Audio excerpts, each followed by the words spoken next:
Jane, just don't screw this up. Okay, done. Yeah, good. Well, I am super excited to introduce my guest for the Billionaire Buddha.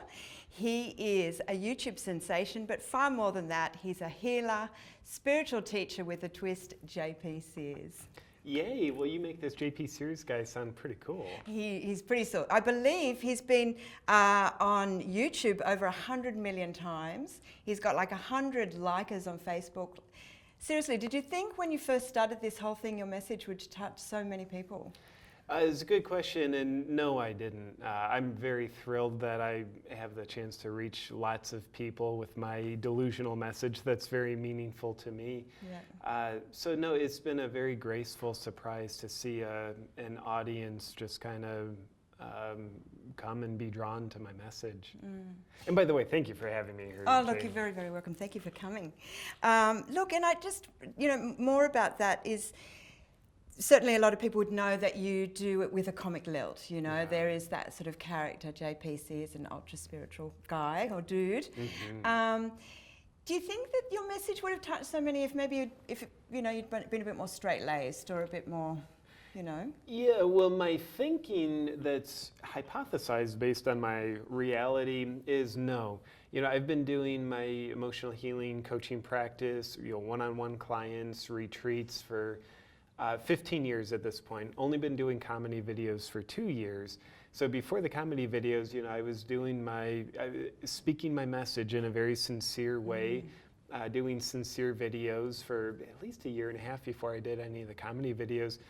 And it was quite fulfilling for me to speak my message, yet my audience was much, much, much smaller than what it is now.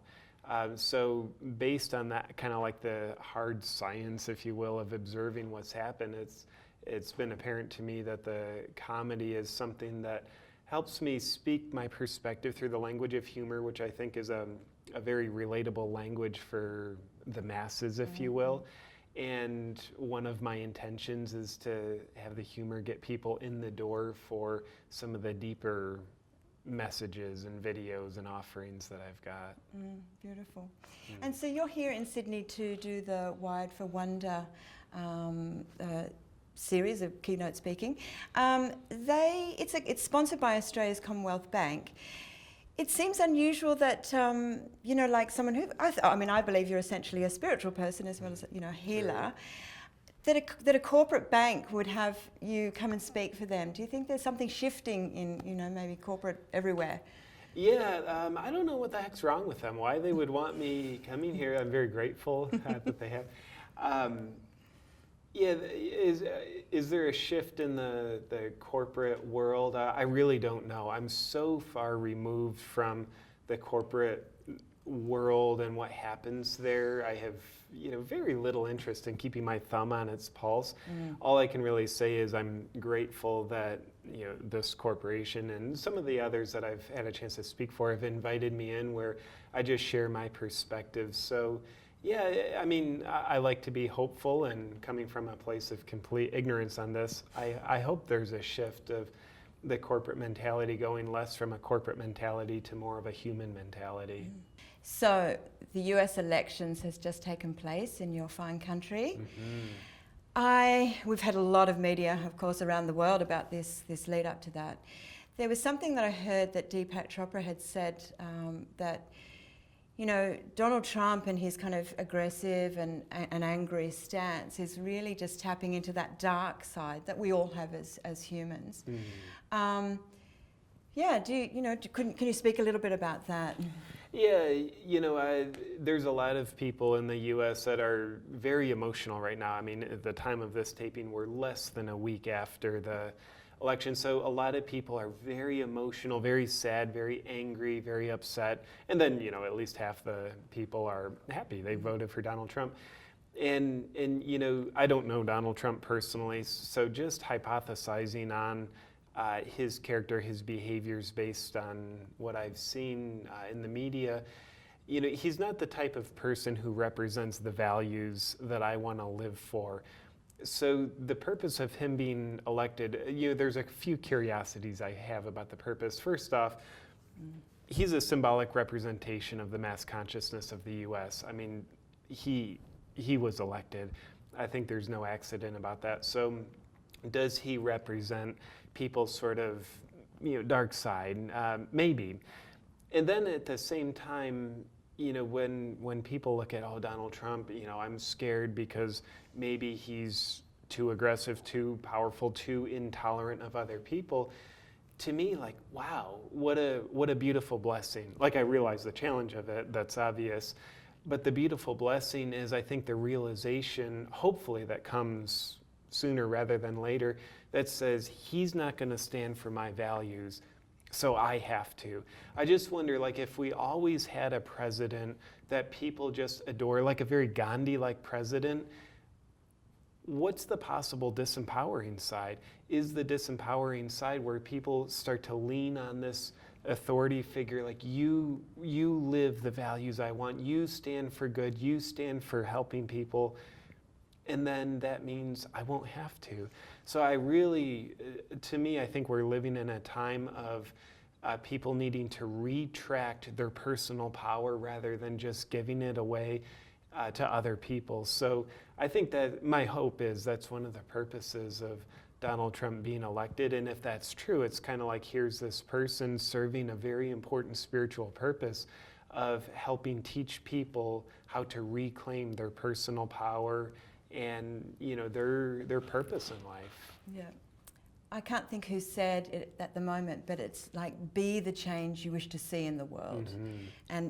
And for me, kind of an addition to that is, don't wait for someone to lead you to be that change. And I think I agree with you. There's been, for me, a part that's been kind of like, it's been diabolical, thinking that he would come in, but it also has kind of cracked another possibility. As you said, that if you're following a fabulous, benevolent leader, do you put all the onus over to that leader rather than taking responsibility? So maybe we will see that swing, that people start becoming, self-empowered in themselves. Yeah, hopefully. I mean, that's certainly my hope. And I can speak for myself and say, I feel more inspired to be the light of compassion, to be the light of helping people, to be the light of non-judgment with people, because I don't think Donald Trump's going to do it for me. So I don't think any president would.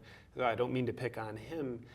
So all I can say is, this short period of time after the election, like, I actually feel more inspired to glow what's important to me.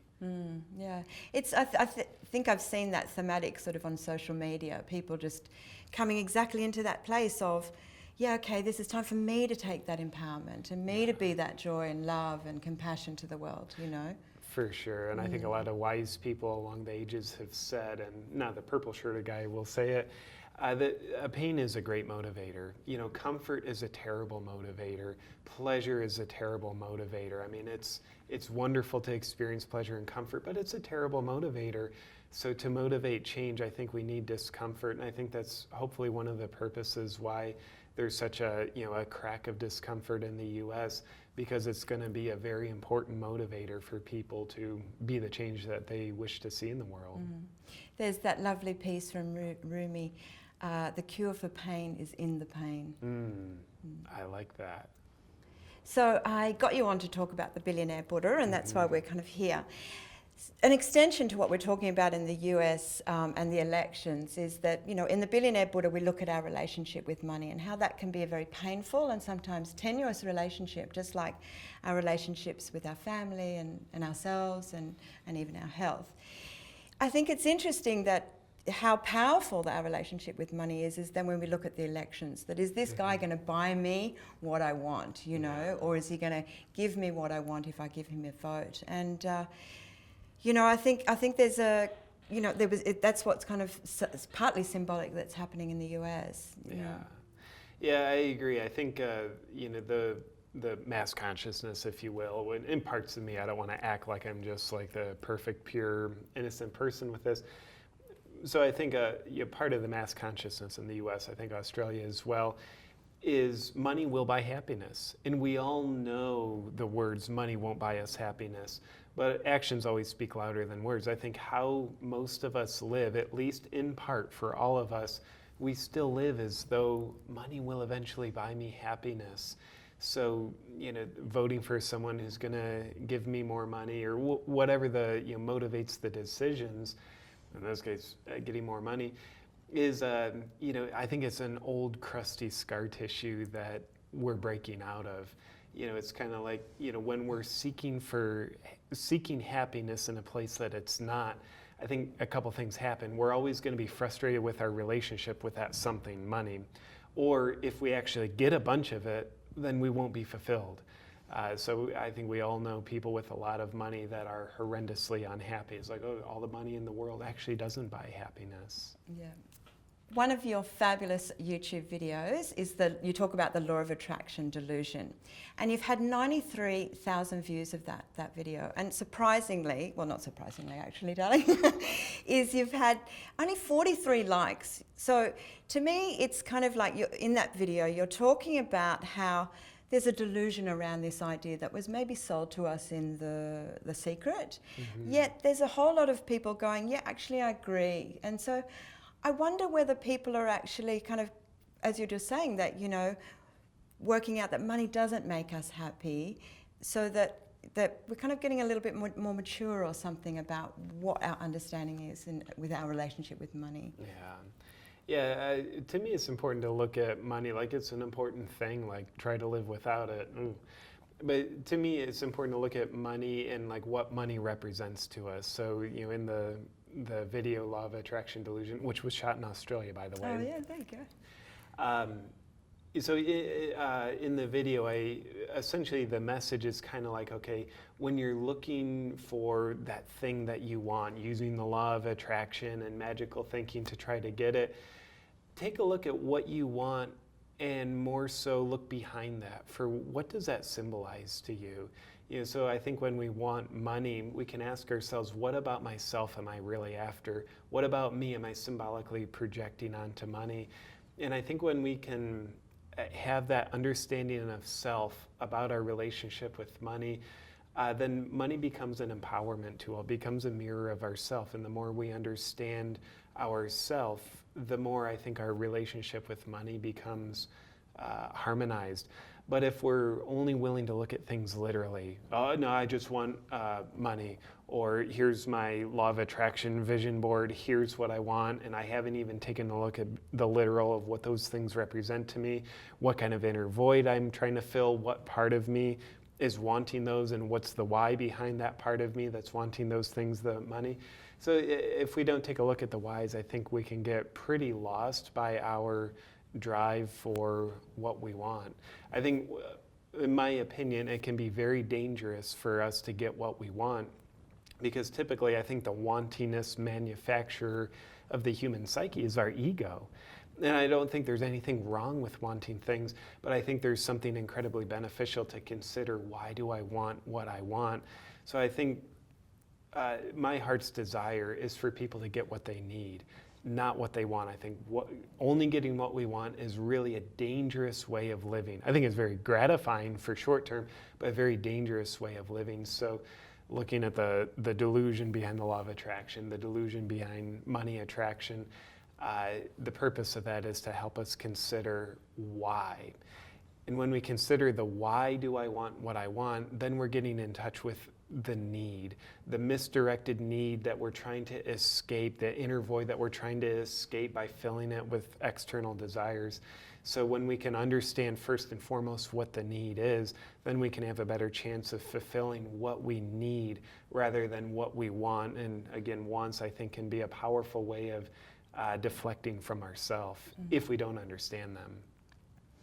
Yeah, there's something particular that you said in that video, that our sort of conscious wanting is covering that sort of deeper deficiency that we may have. And in the Billionaire Buddha, we look at it as though, we've called it the sort of the money mask. If I have this, if I have everything that I want in life, and that I, appear to be wealthy or whatever it is, or I have plenty of wealth and that gives me a certain sense of significance.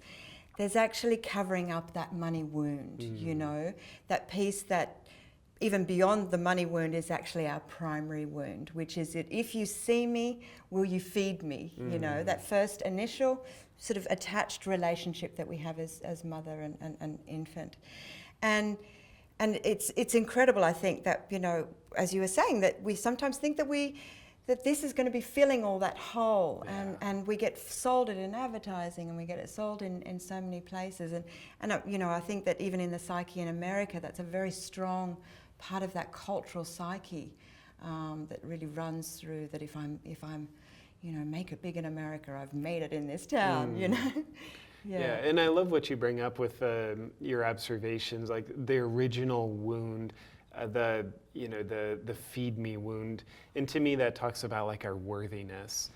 And I personally, I think there's two types of people in this world: those who have worthiness wounds and those who are in denial of their worthiness wounds. And another term, at least in my vocabulary, for a worthiness wound is a shame wound. I think we all have a sense of shame, so none of us is really, you know, none of us spills out of our childhood, our formative years, with just 100% intact, wholehearted sense of self-worth. Like, yeah, I'm 100% worthy. I think there's parts of our psyche and our heart that feel very worthy, and other parts of it are kind of kept in the dark for a while. So, of course, we go around trying to compensate, because who among us spills out of childhood well-versed with a PhD in vulnerability, where we can connect with our worthiness wounds and heal them and process them in a vulnerable way? So if we can't do that, we compensate for them. Well, okay, if I, you know, unconsciously, there's a part of me in a very feeling-oriented way doesn't feel worthy, how can I compensate? So we make up these stories. If I have a lot of money, then I'll be worth. If I have a lot of material possessions, if I have a lot of social status, credentials, then I'll be worthy. And of course, then we fall into the trap of potentially achieving a lot with no inner fulfillment. I've gotten connected with Tony Robbins recently, and love the guy, love his message, very heart-centered human being. And some of his words that I've latched onto, I love them. And he says, achievement without fulfillment is the ultimate failure. So I think we'll always be perpetuating ourselves down that ultimate failure path unless we're willing to look into our heart and what's our worthiness wounds that we still need to work on, so that we aren't just using money to, you know, compensate. I mean, it's like we can put blood into our hearts, and that works well. If you vaporized money and put that into your heart, it's going to work against us. It's eventually going to kill us. And I think actually people are willing to work themselves to death in order to try to make enough to feel enough. But of course, no matter how much we make, it never allows us to truly feel like we're enough. I mean, it can gratify us for about 11 minutes. And during those 11 minutes, sometimes I think, oh, wow, I actually feel enough with what I've just achieved, what I've just made. But after 11 minutes or so, it's like, no, I've still got some holes in my heart, still have some worthiness wounds to consider. And I personally look at our childhood to me, it has a huge, huge, huge relevance over our life. And I think you alluded to that in your statement. I know the work you do, your background as a therapist, you have a lot of reverence for the power of childhood. And I think there's a reason why it's called our formative years. Mm-hmm. It really does form how we are in our adult life, for the better or worse. And if it's for the worse, where we have our shame just like everybody else, and we don't know how to deal with it, we do have an opportunity to go back and sort of reshape the scar tissue that's formed over those wounds, just like you could if you were going to a good physiotherapist. Nonetheless, just a little thought to add on to your beautiful insight. I really love that you spoke about shame. I find that there's probably going to be another piece of work I do after the Billionaire Buddha, which is looking at that sort of paradox of being. And I think what's the most amazing thing about shame, and Brené Brown spoke about vulnerability, is that it is that gateway to opening and softening the heart, you know, which we all want. We all want to have that sort of softening of our heart, but we're afraid to go there, and shame is one of those most painful of experiences that we have as humans, that we just don't want to go there. But then when we do, it just cracks, and then it's just this glorious flood of love and compassion, you know. Yeah, it's scary. I mean, you'd have to be psychotic to say, like, I really enjoy connecting with shame that needs to be healed. Like, no, it feels crummy. It feels shameful. And it's scary to even go in the vicinity of our own shame that lives inside of us. Yet that is something that makes us a human. You know, there's studies that are done that suggest shame is the lowest vibrational frequency of any emotion we can have as humans. And you know, shame is an emotion that says, essentially, I am not worthy. My existence is wrong. It's flawed. And I think our self-preservation instinct, how it reacts to pain, is it says, okay, pain, I'm going in the opposite direction, because pain, something that feels bad, equals I might die. And from a strictly like physical self-preservation perspective, makes a lot of sense. There's a reason why we react away from pain and not towards it. Helps us survive physically. However, what we don't realize, it takes us usually a few decades if we're a fast learner, half a dozen decades if we're a normal learner, to realize that, okay, shame, it feels bad, but it actually won't kill us. So it takes us a while to actually master our self-preservation instinct rather than having us be a slave to it our whole life.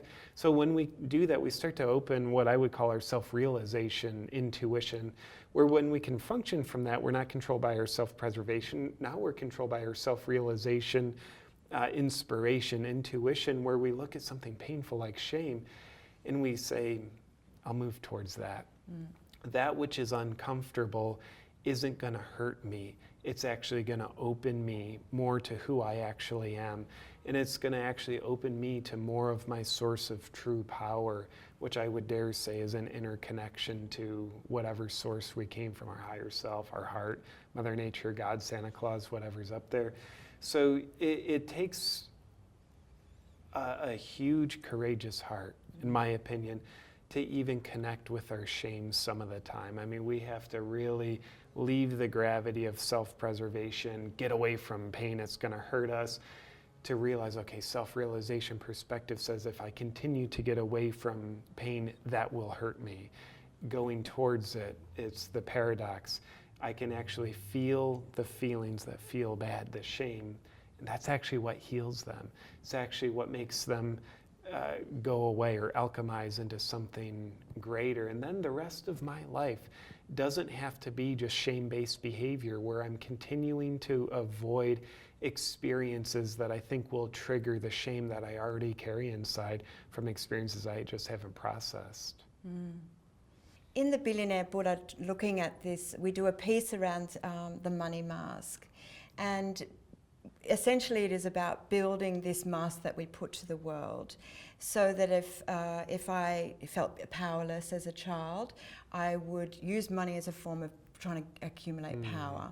Or if I felt completely insignificant in the world, then I might use money as a form of creating significance.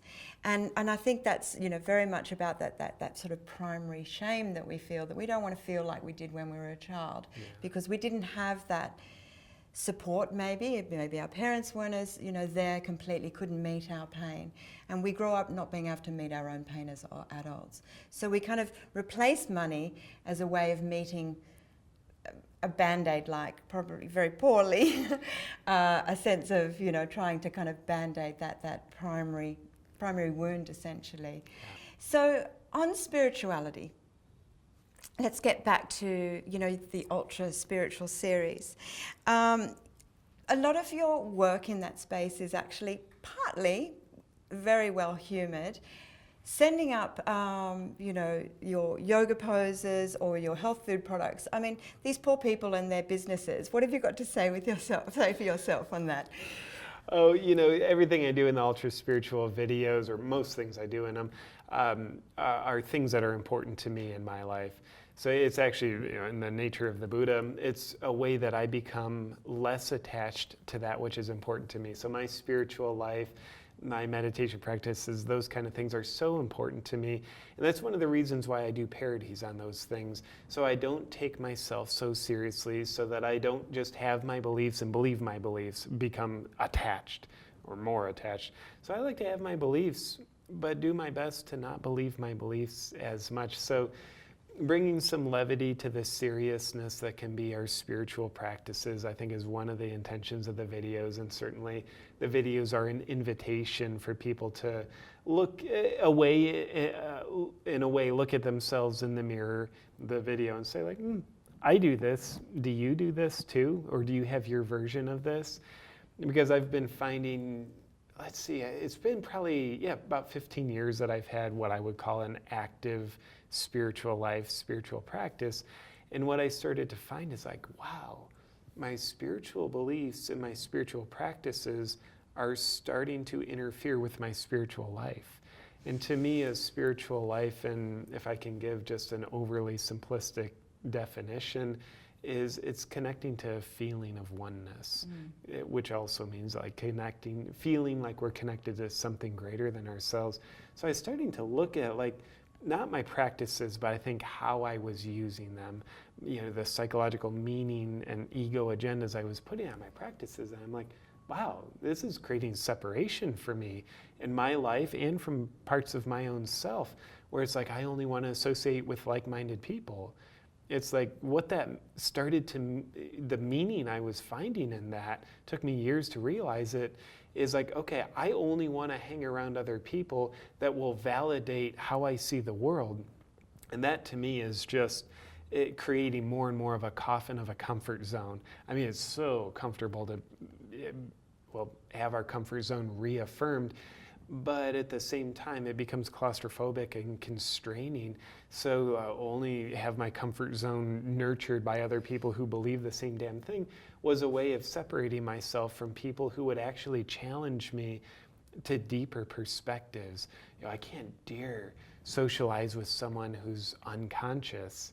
Like, how unconscious of me to be so blind to that sense of separation that I was creating. So, that's, and it took me a long time to realize, like, wow, I really do that. I've been manufacturing a lot of separation in my life, and that ultimately doesn't feel whole to me. I started to feel fragmented and started to feel essentially worse the more I was gratifying myself with my spiritual practices.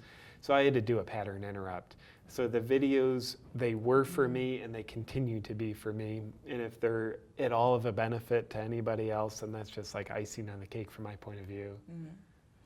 Yeah, I think that's it's interesting that I think we sometimes think our spiritual life is really earnest, can be sort of maybe lacquered too earnestly.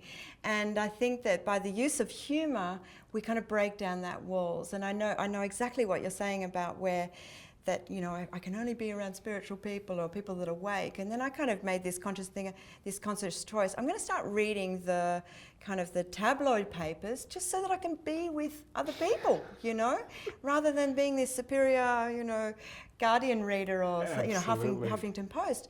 And I think that is the kind of, consciousness has many forms, all of which doesn't just come out through these eyes, and the more that I can actually get from out of these eyes and seeing that actually, yes, you're in me too, the more that I become connected, I suppose the greater spiritual heart starts to grow, And that's a funny one. That's a very, I think, on a very normal probably process as you're going in the spiritual journey is that I only have to, if you wear purple, I'm going to meet with you. If everybody else is out, So, for sure. Yeah.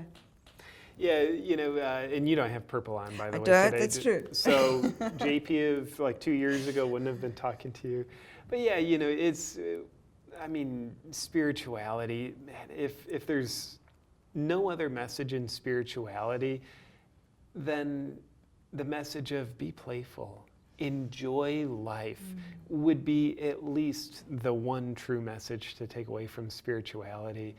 I mean, why treat ourselves as though we're so precious that we can't dare laugh and actually get out of control and jump and yell and scream and be animated? I mean, I think life is too short to take ourselves so seriously. And again, I think spirituality is all about essentially losing control. And I think playfulness is very much an act of surrendering control. And yeah, and I would dare ask myself in this moment, and certainly anybody watching this, to challenge yourself. In what ways are you using your spiritual practice today as a way of creating more control in your life?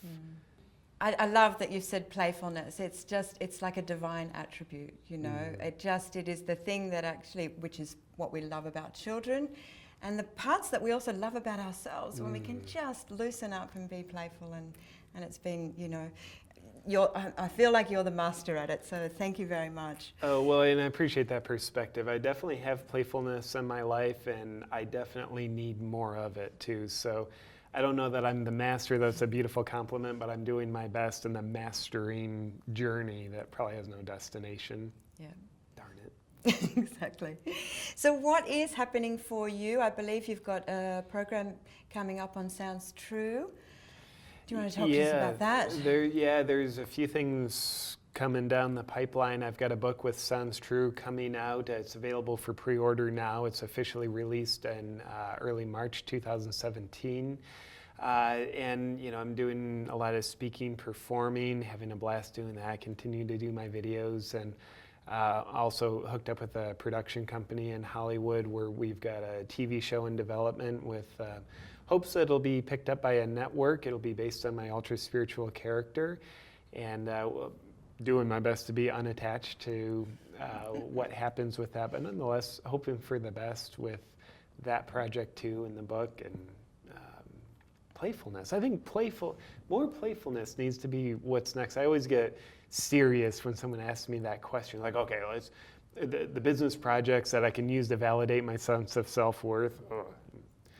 Never really happens by delusional enough to think like, okay, this project will. So yeah, playfulness is probably the most important thing of what's next, continuing to fertilize that fruit. Beautiful. Well, I would like to say thank you very much, JP Sears, for joining us. It's been an absolute pleasure, and enjoy your stay while you're here in Australia. Oh, well, thank you, Jane, for having me on, and also thank you for doing the beautiful work that you're doing in the world. Thank you.